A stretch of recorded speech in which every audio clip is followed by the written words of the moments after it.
بيخليك تعاقب نفسك وتلومها، وبالتالي تستمر في نوبات النهم. ايه هي نوبات النهم؟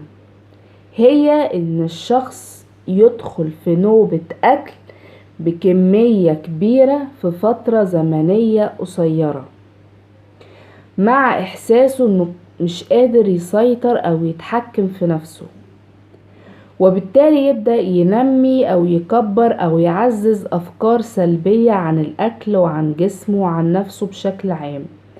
بيحس انه كاره كل حاجة، بتجيله افكار انه ما عندوش ارادة، انه ضعيف، انه اكل كتير ولازم يعاقب نفسه، ما يستاهلش ياكل زي الناس العادية، انه فشل لانه ما قدرش يتحكم في نفسه. جسمي شكله وحش بسبب الاكل، انا السبب في كل حاجة غلط، الناس مش هتتقبل شكلي كده، الناس اللي حواليا جسمها احسن مني، بتاكل احسن مني. يعني بيبدأوا ان هم فعلا يتضايقوا من نفسهم، بيحسوا ان هم مش قادرين يسيطروا على نفسهم بسبب التوتر والحزن والقلق اللي جواهم. يعني بيكون مش جعان بجد،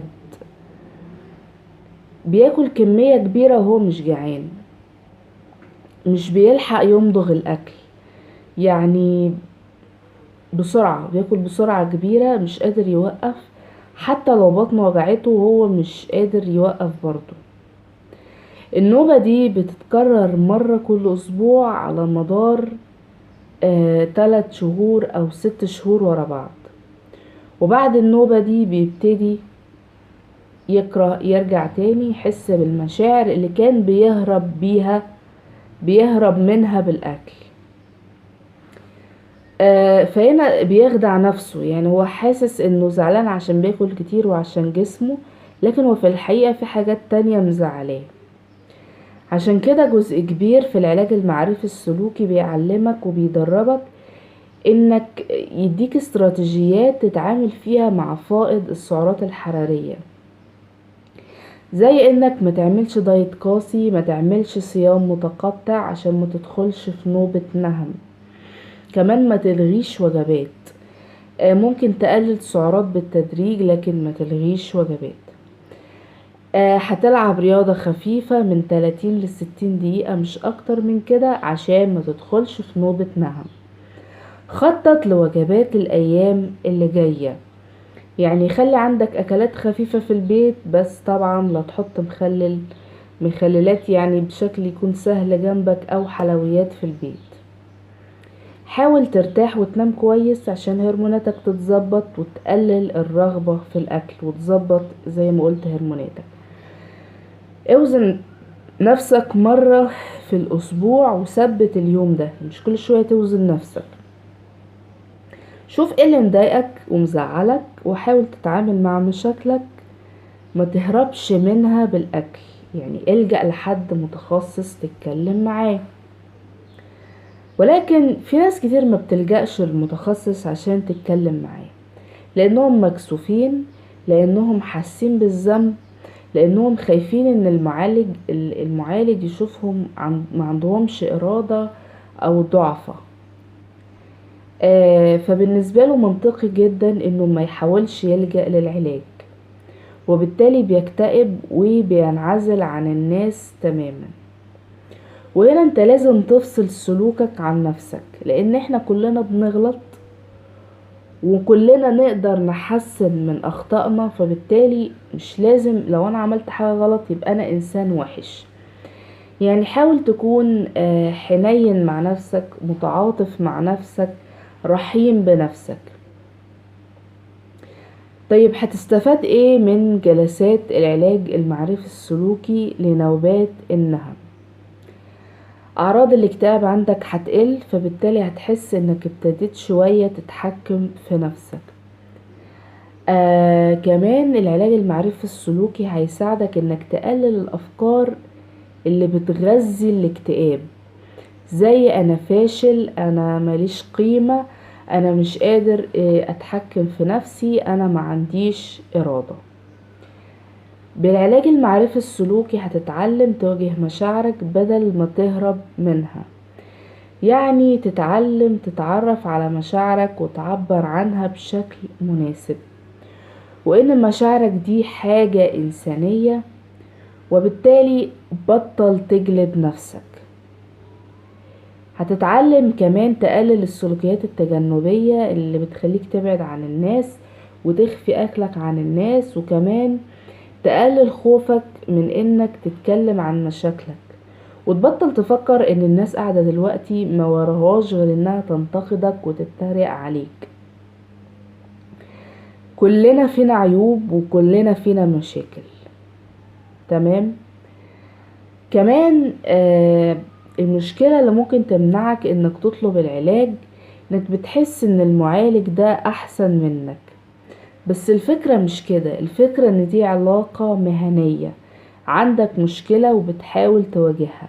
كلنا عندنا مشاكل وبنحاول نواجهها، بنحاول نشوف لها حلول علمية وعملية، وبالتالي بنلجأ للمتخصصين. كمان لازم تعرف ان الناس بتلاحظ كل حاجة. لو انت بتقول انا بكره جسمي ومكسوف منه ومن شكله، هتلاقي نفسك مش عايز تبص في عيون الناس، عمال تفرك في ايدك، بتتكلم وانت باصص في الارض. لغة جسمك هتتكلم عنك. لو ضحكت ضحكتك هتكون عصبية، هيبان عليك الهم والحزن، وهي الدنيا مش مستاهلة يعني. الهدف ان احنا نقلل نوبات الشراهة مش نخس، يعني الهدف هنا هيكون نقلل نوبات الشراهة. لان نوبات الشراهة دي بتحصل انك بتبالغ في تقدير اهمية شكلك ووزنك، وان هما بيساووا اهميتك وجاذبيتك وقيمتك، وده بيخلي الناس تعمل رجيم قاسي وصيام متقطع. وطبعا النوبة دي بتحصل لانك جوعت نفسك، لانك بتعمل رجيم قاسي او صيام طويل جدا علشان بس تخس، فتحس انك مسيطر على نفسك وعندك ارادة. ترجع تاني لنوبة النهم، فتحس انك اتكسفت قدام نفسك. طيب انت بتهرب من مشاعرك الصعبة او بتشتتها بالاكل.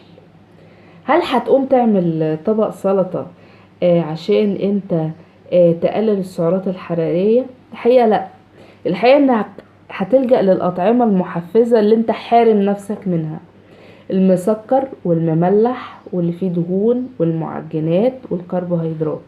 هي دي اللي هتحفزك، هي دي اللي هتحسسك انك اتخلصت من مشاعرك السلبية. وبالتالي بطل رجيم القاسي، بطل الصيام المتقطع، بطل تلعب رياضة قاسية، ما تقعدش لوحدك كتير، ما تقعدش في البيت كتير، واوعى تتخطى وجبة غذائية. العلاج المعرفي السلوكي هيكون نظامه من 18 ل 20 جلسة علاجية على مدار 6 شهور. الجلسة دي هتكون فردية، يعني انت والمعالج بس، ومدتها هتكون 50 دقيقة. الهدف منها ان احنا نقلل نوبات الشراهة، ان احنا نعمل تغيير في سلوكياتك وافكارك ومشاعرك المرتبطة بالاكل والوزن والشكل. هتطور عادات غذائية متوازنة وتمنع خالص فكرة الدايت القاسي، وتحسن علاقتك بالاكل. يعني المفروض انك هتاكل 3 وجبات رئيسية في اليوم و2 وجبة خفيفة، تقلل فترات الجوع، تلتزم بجدول ثابت في الاكل وتاكل. يعني لو جه ميعاد الاكل تاكل حتى لو انت مش جعان، عشان دماغك يبدأ يفرق بين الجوع الفسيولوجي والجوع العاطفي.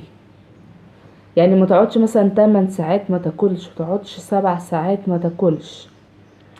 هتتدرب انك تاكل ببطء شديد، انك تستطعم الاكل، انك تخلي الاكل في الفم لأطول فترة ممكنة، وده محتاج تدريب شوية والتزام لحد ما تبقى عادة تلقائية انت بتعملها. كمان يعني هتستطعم الاكل. مفيش حاجة اسمها انا مفيش اكل بعد الساعة 6، مفيش اكل بعد الساعة 8.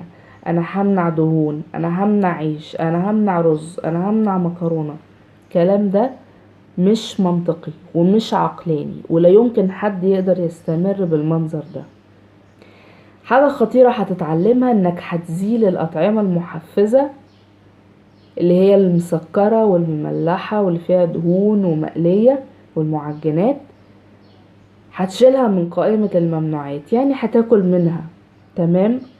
هتتعلم استراتيجيات تانية انك تتعامل بيها مع المشاعر الصعبة، زي الأنشطة السارة، يعني تعمل أي حاجة تبسطك، تخرج، تتمشى، تشوف حد تتكلم معاه، تكتب. ومن هنا هيجي الجزء التاني من العلاج المعرفي السلوكي، وهو التعامل مع الإحساس بالذنب. أول حاجة زي ما قلنا إن الهدف إنك تاكل بطريقة طبيعية وإنك تقلل نوبة النهم. هنجمع في المرحلة الأولى من العلاج، يعني هنجمع تفاصيل عنك، عن الأكل اللي بتاكله، عن شكل الوجبات، عن أسلوب حياتك، عن يومك. وبعدين هنحاول نعرف هل انت فعلا بتدخل في نوبة نهم، ولا انت بيتهيألك ان انت بتاكل كتير. كمان المرحلة التانية ان احنا هنحاول نكتشف مع بعض ايه هي إيه الحاجات اللي بتحفز النوبة. يعني مثلا انا باكل كتير كل ما بقعد لوحدي، انا باكل كتير كل ما احس ان انا زهقان، او احس ان انا فشلت، او احس ان انا بختار مثلا موضوع ادرسه، او لما باجي اذاكر احس ان انا عايزه ادخل في نوبة نهم، او باجي مثلا في فترة الامتحانات احس ان انا عايزه ادخل في نوبة نهم. كمان بنسأل عن نظام الدايت اللي انت بتمشي عليه. طبعا زي ما قلنا مفيش حاجه اسمها دايت. هل انت بتصوم لمدة طويلة؟ هل بتتمرن بعنف؟ هل بتاخد مثلا ملينات، او بتحاول تاخد اي برشام او اي اقراص لحرق الدهون يعني؟ حتى لو انت مش بتستخدمها كتير، بس برضو لازم نعرفها. في المرحلة الثالثة بنبدأ نشجعك انك تاكل بشكل منتظم. بتاكل 3 وجبات في اليوم اساسيين، 2 ومعاهم 2 سناكس خفيفة. ما ننصحش انك تفوت اكتر من 4 ساعات او 5 ساعات ما بتاكلش حاجة. وكمان ما تاكلش بره المواعيد دي، عشان جسمك زي ما قلت يتعلم يفرق بين الجوع الحقيقي والشبع. في المرحلة الرابعة بتبدأ تتعلم أنشطة بديلة تتعامل بيها مع الضغوط النفسية والملل والمشاعر الصعبة، زي ما قلنا الرياضة الخفيفة، الخروجات، انك تتكلم مع شخص مثلا بتحب تتكلم معاه، اي حاجة بتساعدك يعني. المرحلة الخامسة بنحاول ان احنا نمنع الانتكاسة. بنحدد سوا ايه اللي بيستفزك انك ترجع للنوبة، وبنرسم خطة نتعامل بيها، مهارات تانية تفرغ فيها مشاعرك. ملحوظة مهمة جدا، في الاول الناس بتبقى متضايقة من الفكرة دي، ان هم هيجروا يعني هياكلوا تاني زي الناس بشكل طبيعي، وهيبقوا خايفين ان هم يزيدوا في الوزن، او هم اصلا عايزين يخسوا. دورنا هنا ان احنا نطمنهم ان احنا هنصحح افكارهم الغلط عن الاكل، وهنخلي الاكل المنتظم مش حاجة مرعبة. زي ما قلنا ان العلاج المعرفي السلوكي ده منظم، ليه مراحل مهمة لازم احنا بنمشي عليها، عشان يبدأ المخ يفرق بين الاشارات الطبيعية للجوع وما بين المشاعر الصعبة. لازم تفهم النموذج سوري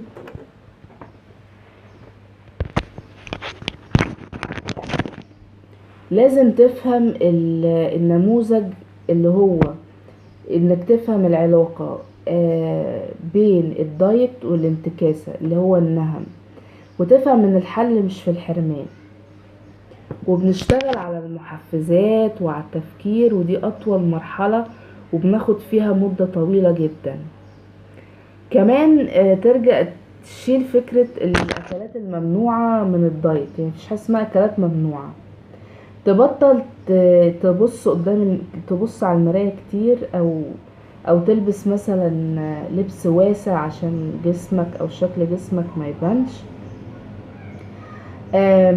تبطل تفكر ان الكربوهيدرات بتتخن. لازم اتحكم في كل لقمة، لازم اوزن كل حاجة، لازم سعرات معينة بمشي عليها. تمام. في المرحلة الأخيرة في العلاج ان احنا بنبدأ نشوف التقدم اللي انت وصلت له، بنبدأ نشوف ايه بالظبط اللي عندك محتاج انه يتظبط. الجلسات هتكون متفرقة، يعني هتكون جلسة كل اسبوعين عشان يبقى عندك فرصة انك تتعامل بره العملية العلاجية.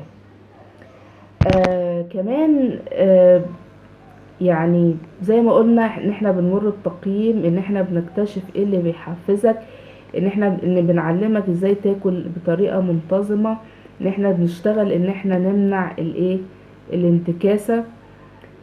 بنصحح الافكار الغلط اللي هي الكربوهيدرات بتتخن، لو كلت شوكولاتة هبوظ كل حاجة، لو كلت كحكاية يبقى انا لازم اجري ساعتين عشان احرقها، والكلام السخيف ده. كمان احساسنا بالعار، الاحساس بالذنب او العار مش بيتعالج بشكل مباشر في العلاج المعرفي السلوكي، ولكن بنبدأ نشوف ايه هي الحاجات اللي بتبين ان الشخص ده فعلا مكسوف من نفسه. يعني هل بيلبس واسع عشان يخبي جسمه؟ هل ما بيحبش يروح مصايف علشان ما يبانش شكله؟ هل بيتكسف انه يبص في المراية؟ فبنبدأ ان احنا نعرضه بالتدريج للمواقف دي عشان يبدأ القلق يقل. كمان حاجة مهمة ومجهود مهم لازم تبذله، اللي هو السيلف مونيتورنج، اللي هو السجلات اليومية. يعني تكتب انت حاسس بايه وقت ما بتاكل.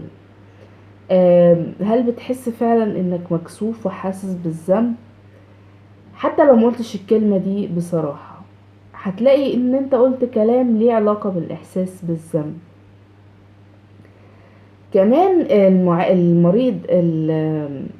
مريض اضطرابات الاكل او الحالة اللي بتعاني من نوبات النهم احيانا بتبقى مكسوفة انها تشارك مع المعالج الحاجات اللي كلتها،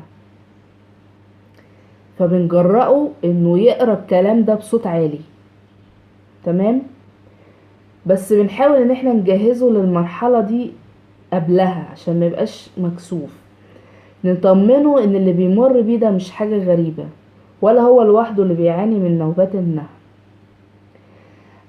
كمان يعني التدخل بالعلاج المعرفي السلوكي اللي بيعالج نوبات النهم او احساس الذنب اللي هو جاي مع الشراهة المرضية، يعني لسه يعني هياخد منك وقت، والاحساس بالذنب ده هو السبب في استمرار المشكلة.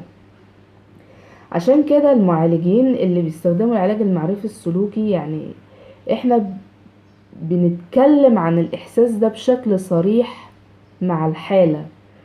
يعني لو رجعنا الدراسات او الابحاث هنلاقي ان في طرق تانية ممكن نستخدمها مع العلاج المعرفي السلوكي، زي التقبل والالتزام، ان يكون في بروتوكول للعلاج بيني وبين المريض. يعني هتكلم مع الحالة عن الاحساس بالذنب بصراحة، ان هو فعلا حاسس انه مكسوف من نفسه. هبدأ افهمه ان في علاقة بين احساسك انك كاره نفسك وكاره جسمك وكاره وزنك وانك بتاكل كتير، ان ده بيأثر على نظرتك لنفسك وعلى نظرتك لجسمك. في أسئلة لتقييم الإحساس بالذنب، اختبار بيتعرض ليه بتتعرض ليه الحالة، وبنفتح حوار حقيقي مع الحالة. يعني ايه الحاجات اللي بتخليك تقفل على نفسك وبتخليك مش قادر تشارك؟ حتى مع المعالج النفسي بيبقوا مكسوفين انه يشاركوا ده، عشان كده لازم نتعامل معاهم ان احنا لا بنحكم عليهم ولا بننتقدهم ولا بنتريق عليهم ولا بنقول لهم ان هم ما عندهمش إرادة. احنا بنتعامل ان دي مشكلة وعايزة حل. علشان الحالة ما تنسحبش، لان في 25% من الحالات ما بتقدرش تكمل. عشان ده ما يحصلش لازم دايما نتكلم على فكرة الإحساس بالذنب، ونخلي بالنا من مؤشرات الإحساس بالذنب كل جلسة. يعني على طول بنطبق عليهم الاختبار اللي بنعرف منه ان هم عندهم ايه إحساس بالذنب.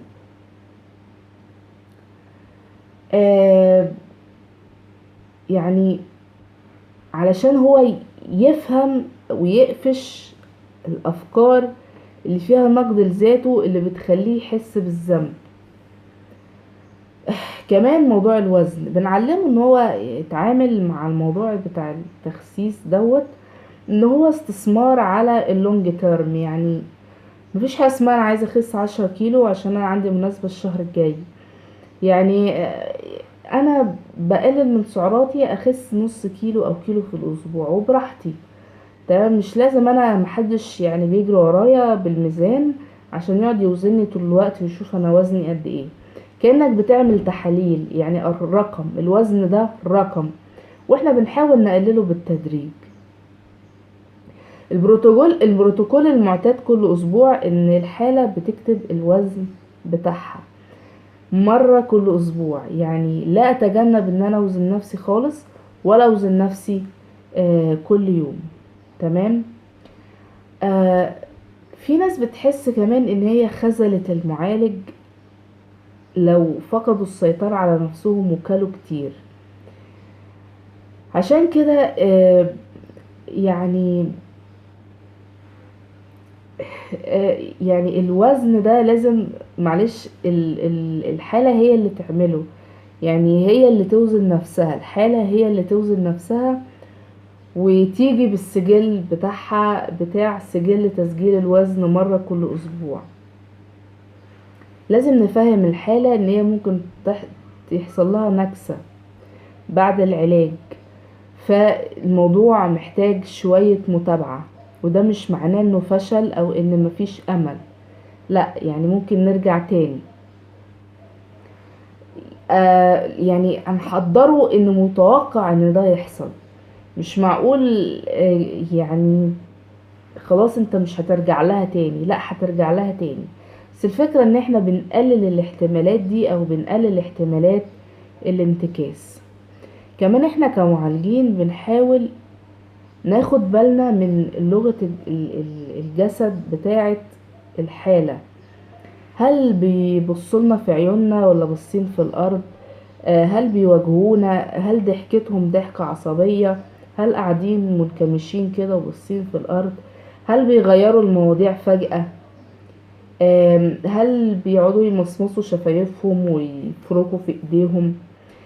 لو المعالج او شاف الحاجات دي يبدأ يعرف ان ده احساس بالذنب ولازم نتكلم في الموضوع ده. كمان بنستخدم ادوات العلاج المعرفي السلوكي. ايه الدليل على الفكرة اللي في دماغك؟ طيب هل في وجهات نظر تانية ممكن نفكر فيها؟ طب حصل قبل كده وفكرت في فكرة وطلعت غلط؟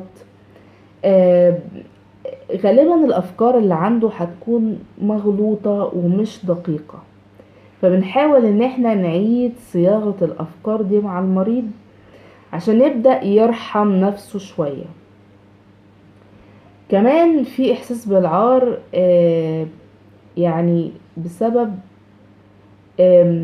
يعني التربية او حاجات حصلت زمان جرحتهم او حاجات ضايقتهم فبيتخلصوا منها بالاكل، او في حاجة حصلت كسفتهم جدا فهم عندهم الاحساس بالذنب ده احساس عميق. يعني مش بس بسبب الاكل، في حاجات تانية محسساهم بالذنب فلازم نعرفها.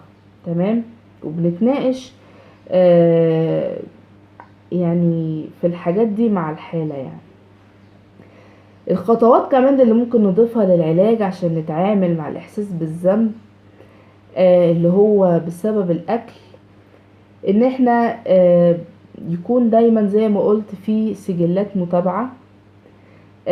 نوقف نوزن نفسنا كل يوم، ما بنوزنش نفسنا في الجلسة، الحالة هي اللي بتوزن نفسها وبتكتب في سجل الوزن، وبنحاول نتناقش معاهم فكروا في ايه اول ما لقوا الوزن ده.